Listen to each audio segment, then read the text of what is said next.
Hello class 10 students, how are you all? Hope you all good, safe and healthy at your home.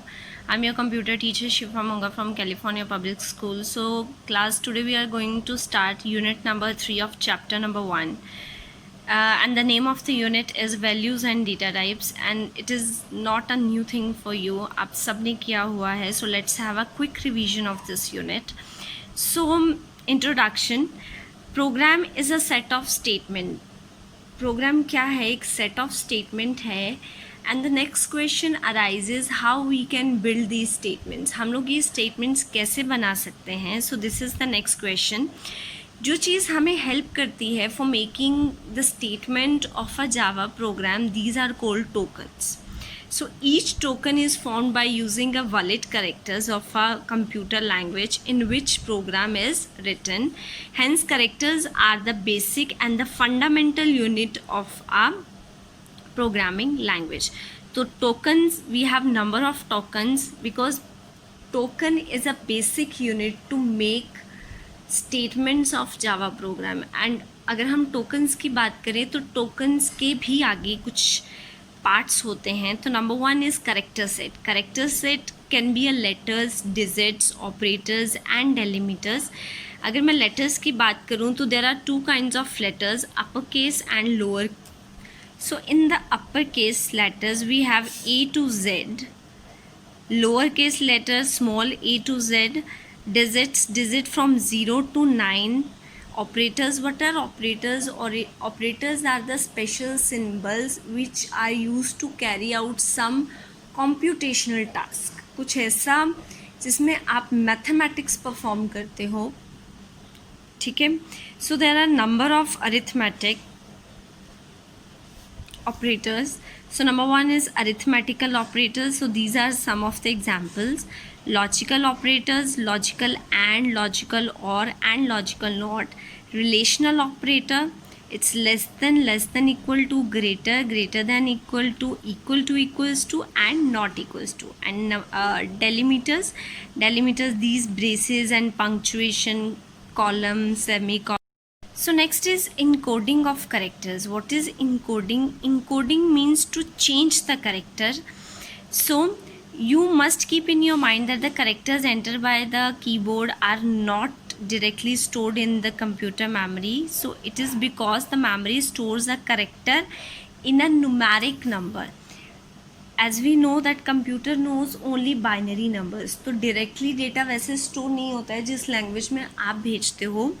It must be converted into a numeric form, then it will store in a memory.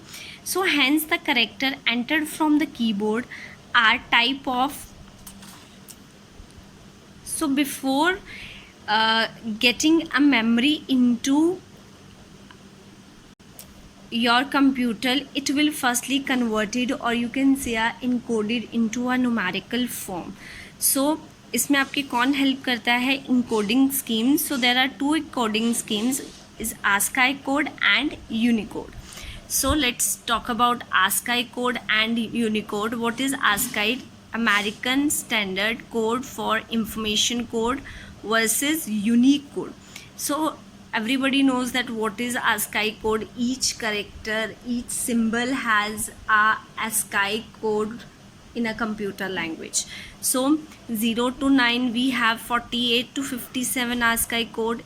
A to Z big, 65 to 90, 97 to 122 is reserved for A to Z small, and 32 is for blank. So basically it includes 250 characters, but only 120 characters are used while designing and executing a program. Clear? 126 हैं, but we can use only 128 characters.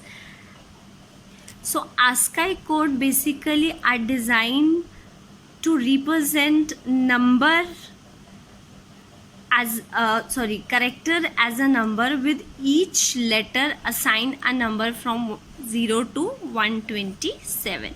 So what is Unicode? Unicode is a unique code.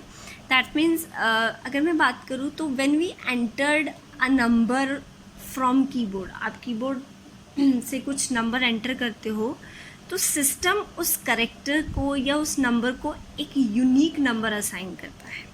So that number और that character is called a unique code. Clear? So the Unicode is a wide representation of characters in a numeric form. The code contains hexadecimal digits ranging from 0 to FFF. What is 0? F means 15. Total there are 16 bits. 0 to 9 तो हम 9 से represent करते हैं.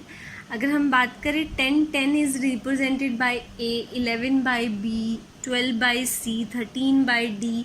सो 16 code कहाँ तक बनते हैं? 0 to 15. So 15 is F. So 0 to F, that means 0 to 15 कितने हुए? 16 bit code are represented by Unicode.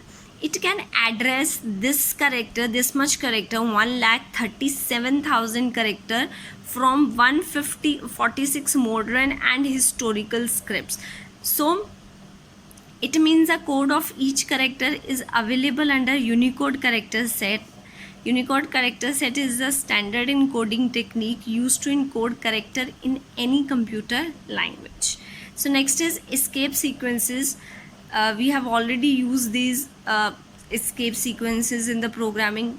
Tab for horizontal space, V for vertical space, backslash, it's a single quote, double quote, backspace, form feed, null character, cartilage and new line. कुछ हैं जो आपने अभी use नहीं किया. Number of null we didn't use this because this is used in string data type. Clear? So जब हम string chapter करेंगे we will definitely discuss this. I think you didn't use this carry h return, ये भी उसी में करेंगे हम. These you can used, tab you can used, single, double quotes, and these are and most of the escape sequences you have already used. Some of them you didn't use, but it's okay. In the next chapter, especially in string chapter, we will discuss all these. So after this is using escape sequences को कैसे use करते हैं. First number one is new line. तो new line के लिए you must use like this. Name के बाद you have to put this escape sequence and after age इसके बाद कुछ नहीं है. So there is no need. तो जैसे ही आप प्रोग्राम लिखोगे like this तो आपको आंसर कुछ ऐसा आएगा. आकाश मित्तल के बाद आपने पुट किया. So that is why as displayed in a next line.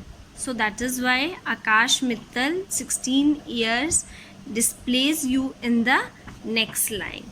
So tab is there. What is the significance of this tab? It's a horizontal tab, horizontal space देने के लिए like this. और अगर मैं vertical की बात करूँ तो इस तरह से space देने के लिए. So clear? So this is how ये कैसे आया? Why this much space is here? Because you have used tab here. अब आपने age के बाद भी किया होगा tab. देखो तो age और 16 में भी gap है. 16 के बाद भी किया होगा. यस तो 16 के बाद भी गैप है. सो ईयर्स के बाद कुछ नहीं है, कोई करेक्टर नहीं है. सो दैट इज़ वाई आपने पुट भी नहीं किया है.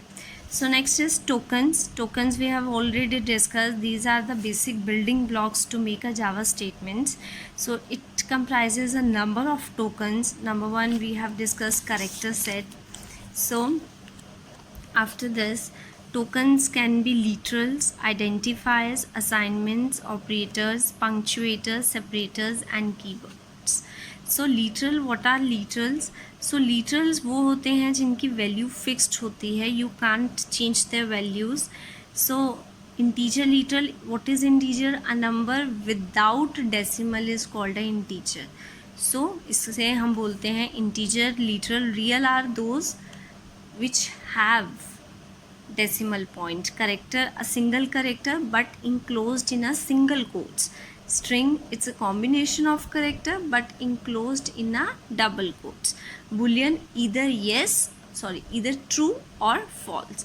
And null means null, it's a pending topic, करेंगे हम इसको, अभी करते हैं थोड़ा बहुत. So null. So let me give you an example. आप मार्केट से कभी कुछ प्रोडक्ट लाए हो तो ऐसा तो नहीं होता कि किसी प्रोडक्ट पे रेट मेंशन ना हो. होता है ऐसा कई बार. कुछ ऐसे प्रोडक्ट्स होते हैं जिन पे रेट या प्राइस या एमआरपी मेंशन नहीं होती. दैट मीन्स इसका मतलब ये तो नहीं है कि वो आपको फ्री में मिल गई वो चीज़. इसका मतलब ये तो नहीं है ना कि आपको फ्री में मिली है वो चीज़. So null means absence of value. It is use to initialise an object और एरे. अगर वो तो चलो मैंने रियल वर्ल्ड एग्जाम्पल लिया, बट अगर कंप्यूटर की बात करूँ, it donates absence of value, कि वैल्यू उस टाइम पे अवेलेबल नहीं है. It is use to initialise an object और एरे. एरे और ऑब्जेक्ट को इनिशियलाइज करने में हेल्प करता है. So integer n equals to null, string s equal to null. ठीक है, इंटीजर एक n वेरिएबल है जिसमें एब्सेंस ऑफ वैल्यू है. स्ट्रिंग भी है, s एक ऐसी वैल्यू जिसमें नल है. So identifier after this. Identifier is like variables identify कर सको. सपोज आप एज वेरिएबल लेते हो एज स्टोर करने के लिए, तो it is always best to आप नेम वैसे ही लो जैसा डेटा आप उसमें डालने वाले हो. If marks you are going to store तो उसका वेरिएबल का नेम मार्क्स लो. If you are going to store an age of a person तो एज लो, रादर ABCD लो. Okay, so assignment means assign करना वैल्यू. दैट मीन्स असाइनमेंट, यहाँ पे असाइनमेंट है, declaration and assignment. Integer is a variable and it has a value 12. मतलब 12 जो value है वो किसको असाइन कर दी हमने, ए को. Float f, it has a value 3.6. Double has this value, character has this value, and string has this value. Operators we have already discussed. Punctuators क्या होते हैं, these semicolon. तो बेसिकली जो हमें एक ब्रेक थ्रू देते हैं प्रोग्राम के अंदर. What is the meaning of semicolon? It's this termination of statement, कि स्टेटमेंट यहाँ पे ख़त्म हो गई है. क्लियर? तो कॉमा क्या करता है? Comma are use to separate the things. Integer a comma b comma c, तो एक लाइन में डिफ्रेंशिएट करने के लिए, सेपरेट करने के लिए we will use commas. Curly braces हमें पता है, angle brackets, string arguments. So keywords are the those words whose meanings are already defined to the system compiler. Reserve हैं जो, जिनको आप चेंज नहीं कर सकते, उनके साथ कोई पंगा नहीं ले सकते आप लोग. So you can't use keyword as a variable name. Suppose main is a keyword, तो आप ऐसे नहीं कर सकते integer main equals to 10.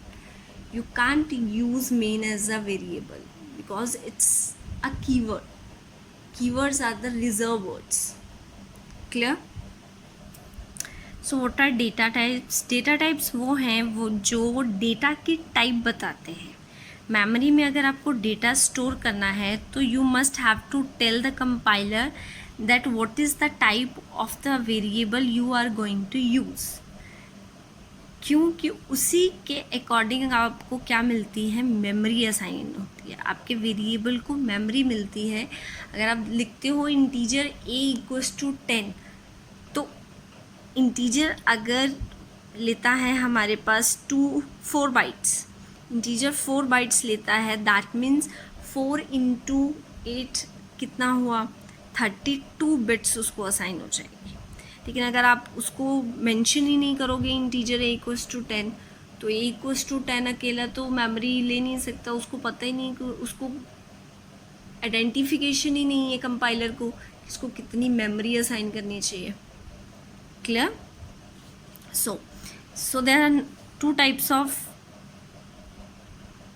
primitive and non-primitive. Primitive are also called fundamental, basic data type. Non-primitive are called derived data type, also reference data types बोल सकते हैं. So primitive data type is also categorized into 2 numeric numbers and non-numerics. Integer floating numbers हैं non numeric character, string और boolean. So non primitive class, array and interface we have discussed. आपको पता है what is class, what is an array, but interface is a new thing for you. Interface क्या है? Interface is also like an class की तरह ही होता है, but there is a difference कि इसकी बॉडी कुछ डिफरेंट होती है. ठीक है, लेटर ऑन जब ज़रूरत होगी we will definitely discuss, but right now you have to remember that there is a non primitive data type and interface is one of them. So these are the examples. Integer byte सबसे छोटा है, then short बड़ा, then उससे बड़ा, then उससे बड़ा, then उससे बड़ा. Clear? So I think you can also read this because you have already did this in your last class. So declaration and initialization. Declaration means integer a variable को सिर्फ declare किया when you have a data type, but अगर आप data type के साथ value mention करते हो that is variable initialization. Okay, next is default initialization. जब आप नहीं वैल्यू असाइन करते किसी वेरिएबल को तो सिस्टम खुद उसको वैल्यू असाइन कर देता है. इम्प्लिसिट उसको हम बोलते हैं डिफ़ॉल्ट इनिशियल वैल्यू. अगर आप नहीं करते हो, इंटीजर ए करके छोड़ देते हो, मतलब वो इंटीजर ए को ज़ीरो असाइन कर रहा है. Because why zero? Because it is of type integer. अगर आप फ्लोट एफ कर देते हो, सिंपल डिक्लेरेशन देते हो, तो वो ये वाली इनिशियलाइजेशन कर देगा. सो दिस इज़ द टेबल कि जब आप नहीं करते हो, इंटीजर ए करके छोड़ देते हो, ए को कोई वैल्यू असाइन नहीं करते हो, उस केस में compiler will help you to assign the default values of that variable. Clear? Static and dynamic initialization. Static means integer a equals to 10, b equals to 20 आपने दिया, स्टैटिक है. एवरी टाइम जब आप इनको ऐड करोगे the program will give you the output 30. a equals to 10, b equals to 20. अगर आप, this is called static initialization. Static है, स्थिर है. बट अगर मैं डायनेमिक की बात करूँ, dynamic means change, flexible. Every time आप जब a और b को वैल्यू देते हो, न्यू वैल्यूज़ देते हो, एवरी टाइम जब आपका प्रोग्राम रन करता है आप न्यू वैल्यूज़ असाइन करते हो, that is called are dynamic initialization. अब डायनेमिक इनिशियलाइजेशन के लिए आप क्या करते हो? आप प्रोग्राम उस तरह से बनाते हो, you can use scanner class जिसमें आप ए और बी की वैल्यू यूज़र से लेते हो. आप मेन फंक्शन के अंदर आर्ग्यूमेंट्स दे सकते हो. नंबर 3 आपके पास एक और वे है, इनपुट बफर रीडर क्लास. तो these are the 3 methods. So basically we have 4 methods for initialization to input value in a Java. First था असाइनमेंट स्टेटमेंट जो स्टैटिक है. Number 2 is a function argument जो कि dynamic है. Number 3 is buffer reader class which is also dynamic. And number 4 is your scanner class which is also dynamic. तो आप किसी भी तरह से दे सकते हो, but the thing that I just want to make you understand कि what is static and what is dynamic. Dynamic means flexible, change हो सकता है जो. So next is non primitive. Non primitive means derived, जो basic से बने हैं, जो प्रिमिटिव डेटा की हेल्प से बने हैं. Clear? So these are also called a reference data types. So इसमें सबसे पहले आता है हमारे पास, आपको पता है, these are also called composite data types. Array है, क्लास है, interface are some of the examples. So type conversion. Type conversion आप बहुत अच्छे से जानते हो. There are 2 type conversions. Number 1 is implicit, this is also called system conversion. Number 2 is your explicit, जो हम खुद करते हैं. एक्सप्लिसिट. इम्प्लिसिट आपको पता है सिस्टम करता है, उसको ये हायरार्की पता होनी चाहिए, वेरी इंपॉर्टेंट. तो उस हायरार्की के अकॉर्डिंग चेंज कर लेता है. बट अगर मैं इम्प्लिसिट की नहीं एक्सप्लिसिट की बात करती हूँ तो उस केस में you have to do it. तो इसको हम टाइप कास्टिंग भी बोलते हैं. तो यहाँ पे देखिए एग्जाम्पल है, integer a, float B, character सी. तो यहाँ पे देखिए आपका जो in this example a, b, c are of different data type, the result should be implicitly be in higher most value float type. तो अगर हम सिस्टम की बात करें तो सिस्टम इसका रिजल्ट उसका देगा जो इन तीनों में से हायर डेटा टाइप है. सिस्टम का जो काम है वो कहता है मैं फ्लोट में दूंगा because float is a higher data type among these three. But अगर आपको चाहिए करेक्टर में, इसको आपको चाहिए कि मुझे फ्लोट में नहीं चाहिए, आपको करेक्टर में चाहिए, तो simple you have to put character जिस डेटा टाइप में आपको वैल्यू चाहिए. तो आप सिस्टम को फोर्स कर रहे हो कि मुझे सिस्टम ओरिएंटेड नहीं चाहिए, मुझे मेरे अकॉर्डिंग चाहिए, तो वो आपको देगा. It will definitely help you. The system is forced to provide corrected data type using typecasting. So class, you have to read all these things. It's a review site in your book. Next we have exercise. So this is your assignment that you have to do it. Clear? So in the next video we will move further for new units. So till then, take care, bye, and have a good day.